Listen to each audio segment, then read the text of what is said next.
Hello दोस्तों, आप सभी कैसे हैं? आप सभी बहुत अच्छे होंगे। आप सभी लोग को जय श्री श्याम। आज के यूट्यूब क्लास में और ऑफलाइन ऑनलाइन दोनों क्लास में आज की सेवा आप लोगों के बीच में देने जा रहे हैं। उस सेवा का नाम है झारखंड में प्राचीन काल। पीछे जो पढ़ रहे थे झारखंड में प्रागैतिहासिक काल पढ़े थे, वो सारे वो खत्म हो चुके हैं, जिसमें हम धार्मिक आंदोलन के बारे में पढ़े थे, जैन धर्म और बौद्ध धर्म के बारे में। उम्मीद है कि सब कुछ क्या है फोकस करके पढ़ेंगे, समझ गए। और एक बात बताते चले कि हमें पता है कि आप सब कितना वीडियो देखते हैं, ये मुझे इसलिए मैं थोड़ा थोड़ा पार्ट बाई पार्ट करके टॉपिक पढ़ा रहा हूँ, जिससे आपको याद हो। अभी मैं झारखंड में प्राचीन काल पढ़ाऊंगा, यानी कि प्राचीन काल कितने भाग होते हैं। प्राचीन काल के जो भाग पढ़ेंगे, जिसमें हम पढ़ेंगे मौर्य काल, यानी कि मौर्य काल के बारे में पहला पढ़ेंगे। अब यही चीज आप सोचिए कि आज आप याद नहीं कीजिएगा मौर्य काल, तो हम अगले दिन मौर्योत्तर काल पढ़ाएंगे। मौर्योत्तर काल याद कीजिएगा तो अगले दिन गुप्त काल पढ़ाएंगे। गुप्त काल याद पढ़िएगा तो गुप्तोत्तर काल पढ़ा देंगे। जब चारे काल एक साथ पढ़ा देंगे और एक दिन डंडा लेके देखिए, डंडा ये देख रहे हैं, डंडा, ये डंडा लेके जब आप लोग बरसेंगे ना, तो पता है क्या बोलिएगा? ए मास्टर, हाँ याद नहीं हो रहा है, 10 दिन से पढ़ रहे हैं, बहुत मेहनत कर, रात दिन एक पढ़ कर करते हैं, नहीं याद हुआ। गलती किसकी है? आपकी। आपने खुद से गलती किया है, इसलिए गलती करना बंद। प्लीज रिक्वेस्ट है, आ जाओ। झारखंड में प्राचीन काल, प्राचीन काल को झारखंड में, मतलब प्राचीन काल को कितने भागों में बांटा गया? तो प्राचीन काल को प्राचीन काल के समय में, प्राचीन काल के समय में समझ रहे हैं कौन कौन से, यानी कि प्राचीन काल के समय में प्राचीन काल को कितने भागों में बांटा गया? प्राचीन काल के समय में प्राचीन काल को कितने भागों में बांटा गया? तब प्राचीन काल के समय में प्राचीन को 4 भागों में बांटा गया। कितने भाग में? 4। कितने भाग में? 4 भाग में बांटा गया। वो कौन कौन से भाग थे? तो पहला भाग का नाम है मौर्य काल। क्या नाम है? मौर्य काल। क्या नाम है? मौर्य काल। पहला भाग है मौर्य काल। मौर्य काल के बाद आया मौर्योत्तर काल। अब देखिए, हम आपको समझाएंगे, मौर्योत्तर काल को भी समझाएंगे कि क्या है ये चीज। उसके बाद गुप्त काल। गुप्त काल के जस्ट अगला बात जो काल आया, उसका नाम है गुप्तोत्तर काल। क्या नाम है? गुप्तोत्तर काल। बात समझिएगा, थोड़ा समझ दिक्कत समझ में आ रहा है बढ़िया से? हाँ वो करिए, आ रहा है। मौर्य काल, मौर्योत्तर काल, गुप्त काल, गुप्तोत्तर काल। अब आपको मौर्य काल तो सीधा सीधा समझ में आ रहा होगा, मौर्य काल सीधा लग रहा होगा, लेकिन ये मौर्योत्तर काल गड़बड़ लग रहा है। गुप्त काल सीधा लग रहा है, गुप्तोत्तर काल थोड़ा टेढ़ा लग रहा होगा। ये है क्या? देखिए, मौर्य काल के उत्तराधिकारी होता है। जैसे देखिए, आप समझिएगा, मौर्य काल के बाद के काल को गुप्तोत्तर काल, मौर्योत्तर काल कहा गया, यानी कि मौर्य काल के उत्तराधिकारी। उत्तराधिकारी का मतलब मौर्य काल पहले अभी चल रहा है, उसके बाद अगला जो काल आएगा वो जो है मौर्योत्तर काल आएगा। मतलब ये है कि अभी से आप कुछ दिन पहले आपके बाबा थे, तो बाबा का कार्यकाल चल रहा था, बाबा खत्म, आपके पापा का कार्यकाल शुरू हो गया था। बाबा का उत्तराधिकारी कौन है? जल्दी बताइए। आपके बाबा के उत्तराधिकारी कौन है? बाबे है के बाबा के उत्तराधिकारी। ऊपर चल जाएगा, नदी में वहां से ढोल बजाएगा, पैसा गिरेगा नहीं ना। तो बाबा का उत्तराधिकारी है उसका बेटा। तो मौर्य काल के उत्तराधिकारी मौर्योत्तर काल, सीधी सी बात। गुप्त काल के उत्तराधिकारी गुप्तोत्तर काल। बात समझ में आ रहा है? हाँ या नहीं? मौर्य काल कौन सा टॉपिक है? मौर्य काल। मौर्य काल में हमारा सबसे पहला जो पॉइंट्स होगा, यानी कि मौर्य काल हम आज पढ़ेंगे, यानी कि हम 4 भाग में पढ़ लिए।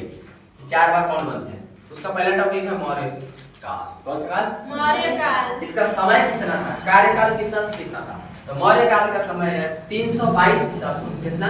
मौर्य काल का समय है 322 ईसा पूर्व से लेकर 185 ईसा पूर्व तक चला था। 322 ईसा पूर्व से लेकर 185 ईसा पूर्व तक चला था। याद रखिएगा, ईसा पूर्व में जितने ज्यादा होता है, ज्यादा संख्या दिखेगा, ईसा पूर्व में जितने ज्यादा संख्या दिखेगा, फिर से समझिएगा, ईसा पूर्व में जितने ज्यादा संख्या दिखेगा वहां से वो संख्या शुरू होता है। और ईसवी सन में क्या होता है? जितने ज्यादा संख्या दिखेगा वो संख्या लास्ट होता है। यानी कहने का मतलब है कि अगर आपका जन्म मान लीजिए 1982 में हुआ है, समझ में आ रहा है, और 1980 में आपकी मृत्यु हो गया। 1982 में जन्म हुआ है, 2080 में आपकी मृत्यु हो गया। समझ में आ रहा है? हाँ या नहीं? हाँ। तो कहने का मतलब है कि 2080 1980 से तो ज्यादा दिख रहा है संख्या, तो इसको हम बोलेंगे ईस्वी सन। क्या बोलेंगे? ईस्वी सन। ईस्वी सन और ईसा पूर्व क्या है? तो ईसा मसीह के जन्म से पहले वाले को ईसा पूर्व कहा गया, पहले को पूर्व कहा गया, बाद को ईस्वी सन कहा गया। चलिए हम उसकी ज्यादा चर्चा नहीं करेंगे। मौर्य काल का कार्यकाल हमें पता चला 322 ईसा पूर्व से लेकर 150 ईसा पूर्व तक, यानी कि मौर्य काल का समय था 185 ईसा पूर्व के बाद मौर्य काल खत्म। शुरुआत जो है यानी कि मौर्य काल की शुरुआत किसने किया था? तो मौर्य काल की शुरुआत चंद्रगुप्त मौर्य ने किया था। चंद्रगुप्त मौर्य, मौर्य वंश की स्थापना हो गया यहाँ पे। मौर्य वंश की स्थापना कौन कर गया? चंद्रगुप्त मौर्य। समझ में आ रहा है? कौन किया? चंद्रगुप्त मौर्य। चंद्रगुप्त मौर्य ने इसने चाणक्य की सहायता से, चंद्रगुप्त मौर्य जो है मौर्य वंश की स्थापना कैसे किया था? चाणक्य की सहायता से। कौन? चाणक्य की सहायता से नंद वंश के संस्थापक धनानंद को हराया। नंद वंश के संस्थापक धनानंद को हराया। नंद वंश के संस्थापक धनानंद को जब हराया तो हराने के बाद जो है मौर्य साम्राज्य की स्थापना हो गया। बात समझ में आ रहा है? क्या हो गया? मौर्य साम्राज्य की स्थापना हो गया। याद रखिएगा, जो नया स्टूडेंट्स हैं मैं उनको रिक्वेस्ट कर रहा हूँ, मेरा रिक्वेस्ट को अगर आपको अच्छा लगेगा तभी ठीक है, और नहीं लगेगा तो कोई बात नहीं है, क्योंकि मुझे पता है कि आगे चल के आपका एक्सीडेंट होगा, कुछ नहीं होना है इसके अलावा। समझ में आ रहा है? क्यों? क्योंकि ये सवाल जो है ना बहुत ज्यादा जरूरी है परीक्षा के लिए। तो मौर्य वंश यानी कि नंद वंश के संस्थापक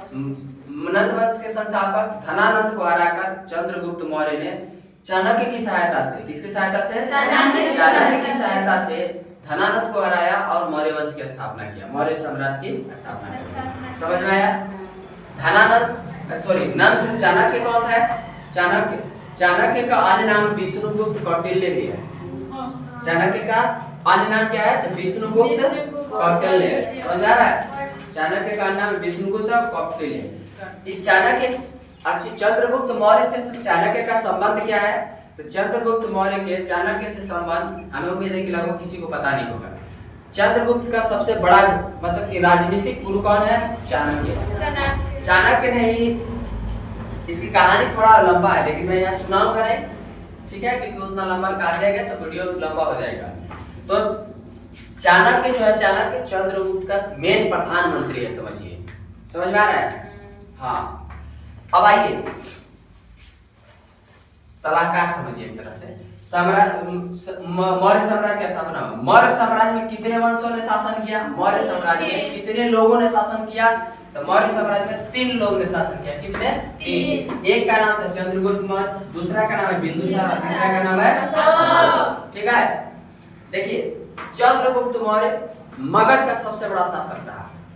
कहाँ का? मगध। राजा अशोक। भाई अशोक को तो आपको बढ़िया से पता होगा, पीछे वाले 3-4 स्टूडेंट को पता नहीं है, हमको मालूम है, क्योंकि अशोक तो आप पढ़े हैं बढ़िया से।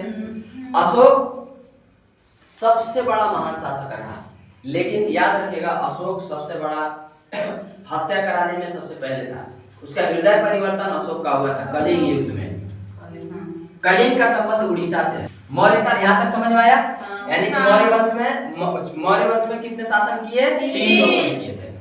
मौर्य वंश के यही वाला चीज यहाँ आगे लिख के दोहराया गया है। नोट में लिखा है मगध से दक्षिण भारत जाने का रास्ता झारखंड होते हुए जाना रहता था। मगध से दक्षिण भारत जब जाना पड़ता, मगध से दक्षिण भारत जाना रहता तो झारखंड के रास्ते, मगध मतलब बिहार से होते हुए हम बिहार। हेलो, आपको क्या करना है, कमेंट में बताना है कि मगध का क्षेत्रफल कहां से कहां तक था। मैं पढ़ा दिया है इंट्रोडक्शन ऑफ झारखंड में, आपको कमेंट में बता देना है। तो मगध से दक्षिण भारत जाना रहता था, झारखंड के ही रास्ते उनको जाना पड़ता था। समझ आ रहा? तो प्रश्न पूछा जाएगा कि मगध से दक्षिण भारत जाने के लिए किस रास्ते का प्रयोग किया था शासकों ने? तो आपको बताना है झारखंड। कौटिल्य की अब कहानी आती है। कौटिल्य ने क्या क्या भूमिका निभाया? कौटिल्य जिसका पुस्तक का नाम है, ध्यान रखिएगा, बहुत बीबीआई है, आपको पता भी होगा, है ना बीबीआई? कौटिल्य के पुस्तक का नाम है अर्थशास्त्र। क्या है? अर्थशास्त्र। कौटिल्य के अन्य नाम क्या है? विष्णुगुप्त। और चाणक्य। चाणक्य समझ में आ रहा है? कौटिल्य के और क्या नाम है? विष्णुगुप्त या चाणक्य, सब नाम है एक ही व्यक्ति के नाम, एक ही व्यक्ति का अलग अलग नाम है। पुस्तक इसका क्या नाम है? अर्थशास्त्र। अर्थशास्त्र में क्या लिखा? अर्थशास्त्र में चाणक्य ने लिखा, अर्थशास्त्र में चाणक्य ने झारखंड का नाम दिया कुकुट या कुकुट देश पर। कुकुट या कुकुट देश कहा, समझ में आया? कुकुट या कुकुट देश कहा, किसने कहा? चाणक्य। इसमें अर्थशास्त्र में। ये आपके सवाल जो है क्या है? क्यों है? क्योंकि पुस्तक पूछेगा कि झारखंड का नाम कुकुट देश या कुकुट किस पुस्तक में लिखा हुआ है? बोले किस पुस्तक में लिखा हुआ है? अर्थशास्त्र। अर्थशास्त्र। लेकिन अर्थशास्त्र पुस्तक किसने लिखा था? चाणक्य। किसने लिखा था? चाणक्य ने लिखा था। चलिए वेरी गुड। आइए, कुकुट देश या कुकुट के अनुसार, यानी कि इसके अनुसार कुकुट देश में गणतंत्र प्रणाली शासन प्रणाली था। मतलब ये कहा चाणक्य के अर्थशास्त्र पुस्तक में कुकुट देश के बारे में कहा, कुकुट देश मतलब झारखंड के बारे में कहा, किसमें? अर्थशास्त्र में कि झारखंड जो प्रदेश है ना, वहां पे गणतंत्रात्मक शासन प्रणाली है। गणतंत्रात्मक शासन प्रणाली वहां पे है। कौन सी? गणतंत्रात्मक शासन प्रणाली यहाँ पे है। किस काम में बोला गया? अर्थशास्त्र। किसमें बोला गया? किसने कहा? कौटिल्य ने। किसने कहा? कौटिल्य ने। किसके बारे में कहा? कुकुट प्रदेश या झारखंड के बारे में कहा।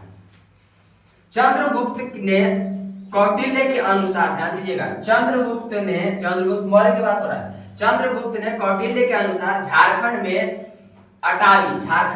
अटावी नामक पदाधिकारी की नियुक्ति किया। चंद्रगुप्त ने कौटिल्य के कहने पर, किसके कहने पर? कौटिल्य के कहने पर, चंद्रगुप्त ने कौटिल्य के कहने पर अटावी नामक एक मंत्री की नियुक्ति की, एक पदाधिकारी की नियुक्ति किया। समझ में आया? किसका नियुक्ति किया? एक पदाधिकारी की नियुक्ति किया गया। समझ में आ गया? वह पदाधिकारी का उद्देश्य था, भाई पदाधिकारी बनाया गया तो किस उद्देश्य से उसको बनाया गया झारखंड में? क्योंकि आपको भी पता है कि चंद्रगुप्त मौर्य पूरे भारत में या मगध से लेकर झारखंड तक का शासन अकेले तो काम नहीं कर सकता, नहीं कर सकते। अरे आप सोचिए, हमारे राज्य के मुख्यमंत्री श्री हेमंत सोरेन जी, वो क्या गढ़वा में आकर अपना काम करवा सकते हैं? क्षेत्रीय कार्य कर सकते हैं? नहीं कर सकते। तो उनका कार्यकर्ता ही करेगा ना। तो कार्यकर्ता का मतलब होता है पदाधिकारी, यानी उनका एक नियुक्त अधिकारी है, ठीक है? वही अधिकारी क्या करेगा? काम करवाएगा। तो उनका काम क्या था? यानी पदाधिकारी को, जो अटावी पदाधिकारी को जो नियुक्त किया गया, उसका काम था जनजातियों का नियंत्रण। जो जनजातीय यहाँ पे थे उनका नियंत्रण करना सबसे ज्यादा जरूरी था। दूसरा कि गठबंधन को रोकना। गठबंधन रोकने का मतलब है कि एक जनजाति, दूसरा जनजाति, तीसरा जनजाति, सारे जनजाति मिलकर एक क्या करेंगे? एक इकट्ठा करके एक टीम बना लेंगे, एक संगठन तैयार करेंगे और वो कहीं भी उपद्रव या विद्रोह करने में सक्षम हो जाएंगे। यस या नो? अगर मान लीजिए कि चंद्रगुप्त मौर्य के जो पदाधिकारी अटावी था, उस पर हमला करना, पूरे झारखंड के जितने भी जनजाति एक तरफ इकट्ठा हो जाएंगे तो हमला कर लेंगे कि नहीं? आसानी से, बहुत आसानी से, कोई समस्या नहीं होगा, किसी को कोई दिक्कत भी नहीं होगा। समझ आया? तकलीफ किसको होगा? अटावी जो पदाधिकारी नियुक्त है उसको हो जाएगा, उसको हार के छोड़ के यहाँ भागना पड़ेगा। यस या नो? तो एक देखिए प्रियंका कह रही है कि हाँ मुझे ऐसे हिला है कि नहीं? चलिए, उद्देश्य क्या था? जनजातियों को नियंत्रण करना और गठबंधन को रोकना। और उसके बाद है, अब कौटिल्य ने कहा, क्या कहा? कौटिल्य ने कहा, जब झारखंड में कौटिल्य जब आया था तो उसने क्या देखा? कहा कि इंद्रावत एक नदी है। क्या है? इंद्रावत एक नदी है। क्या है ये? इंद्रावत नदी में हीरा पाया गया। कौन बोला? इंद्रावत नदी में हीरा पाया जाता है। किसने कहा था? कौटिल्य ने। किसने कहा था? कौटिल्य ने कहा कि इंद्रावत नदी में हीरा पाया जाता है। क्या पाया जाता है? हीरा पाया जाता है। यह नदी ईब और संग, ये दोनों नदियों का क्या है? इलाका है। ईब और संग। इंद्रावक नदी जो है, दोनों नदियों को मिलाकर बनाया गया है। ईब और शंख नदी को मिला। ईब और शंख नदी एक जगह जाके गुमला में मिलता है। कहाँ? गुमला में। लक्ष्य वहीं पे लगभग मिलता है, वहीं पे दोनों मिलता है। ये दोनों नदी जब ईब और शंख एक ही में जाके मिलता है तो वहीं मिलने के बाद उसी नदी का इंद्रावत नाम दे दिया है। कौन दिया? और कहा कि इस नदी में क्या पाया जाता है? क्या पाया जाता है? उम्मीद है बढ़िया समझ पाया। तो आपके परीक्षा में नहीं, आपके एग्जाम में के लिए बहुत भी आई है। पूछा जाएगा कौन कौन झारखंड की कौन सी दो नदी है जिसके जिसके मतलब नदी में हीरे पाए जाते हैं? ईब और शंख। समझ में आ रहा है गीता? ले चंद्रगुप्त मौर्य, अगला है चंद्रगुप्त मौर्य ने सेना का प्रयोग हेतु झारखंड से क्या मंगाया था? हाथी मंगवाया था। क्या मंगवाया था? हाथी। यानी चंद्रगुप्त मौर्य मगध में अपने सेना के लिए हाथी मंगवाता था। कहां से? झारखंड से। तो आपके सवाल पूछे जाएंगे कि चंद्रगुप्त मौर्य अपने सेना के लिए हाथी कहां से मंगवाया करता था? तो कहां से मंगवाया करता था? झारखंड। कहां से? झारखंड से। कहां से? झारखंड से। बोले समझ में आया? आया नहीं? तो चलिए आज की क्लास अगर आपको बहुत अच्छा लगा होगा और अगर आप अपना कोई सजेशन देना चाहते हैं तो आप कमेंट में जरूर सजेशन दीजिए। प्लीज रिक्वेस्ट नाउ, आपसे मेरा ये विनती है, हाजिरी विनती है, अगर आपको कोई सजेशन देना है तो जरूर बताइए। और हम लोग मिलते हैं नेक्स्ट वीडियो में, तब तक के लिए आप सभी को जय हिंद।